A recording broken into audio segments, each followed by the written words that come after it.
I bought new headlights for my 2001 F350. Unfortunately, the headlights were so yellowed that I really could not get them to project enough light when going down the road. They were really bad. I tried to polish them, that did not help any at all, and on a hunt for used headlights, well, pretty much resulted in the same thing. Everybody else's headlights that they were trying to sell were also yellowed. So I resorted to aftermarket headlights. These are made by Spyder. I think the headlights look pretty good, but I cannot recommend them for many reasons, and we'll talk about those now. The headlights themselves look like they're built pretty decent. I do like everything about them. I like the style. They do have the halos in them. They have some accent lighting off to the side.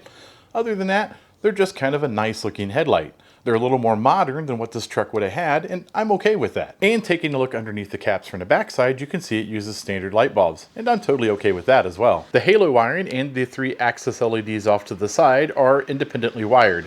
I kind of like that because you may want to use them as DRLs, or you may want to wire them to your headlights. It gives you the option to wire them the way you want. I like that. Now this particular cavity down here would be the turn signal, and everything is just fine with it. You can use your existing bulb, it twists in just fine, not a problem, but if you're looking at the headlight from the side, there's no way for the light in this cavity to pass through to this side. So from the side, you're not going to see your turn signals. The only thing it has is 2 reflectors. But that's not really the only reason I don't like these headlights. I don't like them because they don't fit. And when I say they don't fit, you can't even install them without modifying the existing headlight bracket. Now I've managed to fit the one on the driver's side already, but I do want to show you what I had to cut out so this would work. Basically, anywhere where you see a silver line is plastic that has to be removed. You have to open this side of the cavity so that headlight will recess back in here. You also have to trim off the top of this block, and you have to trim off some of this block here. There's a little nub over here you have to grind down as well. Once you remove all of that, well, they still don't fit that great. They kind of fit, and we can make it work, but it's not pretty. Now you can see how much I had to butcher the existing headlight bracket to make these lights fit.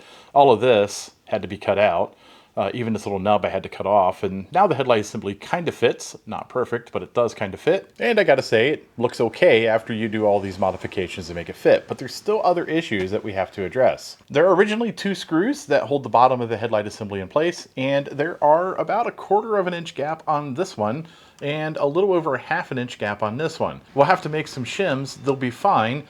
That gaps the side just about where it needs to be. All of that being said, there's a little bit of a ridge on the back side of this that is rubbing the inside of the fender. We're going to want to grind the plastic down just a little bit so that we don't wear into the paint and cause a rust spot. To fix that problem, we're going to take a Dremel and just kind of shave some of this little lip off right here, and then it'll be fine. Now after you make those modifications, you can put your headlight in, and you can use the 2 clips. There's one right there, and there's one that needs to go in right here.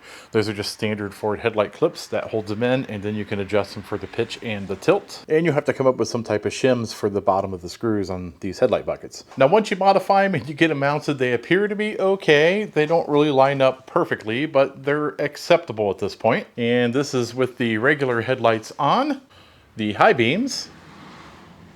These are how they look with the turn signals on, and I will say I do have switchbacks. Those are special LED bulbs in the turn signal sockets. I'll put a link up here in case you want to learn about those. So what are my final thoughts? Well, they're headlights, they work, they're on, they'll get the job done. Do I really like them? Not really. I'm a little concerned over a couple of things. I really don't like the way they're mounted. I don't like the fact that the adjustment is not as good as a factory adjustment. One of the biggest mistakes people make when they install headlights is they don't adjust them. They end up blinding traffic coming at them, and they don't even realize it. So there's a very good chance that I might replace them with more of a factory style headlight. If you like these types of videos, don't forget to like and subscribe. Take a look at some of my other videos. At the very least, you might be entertained.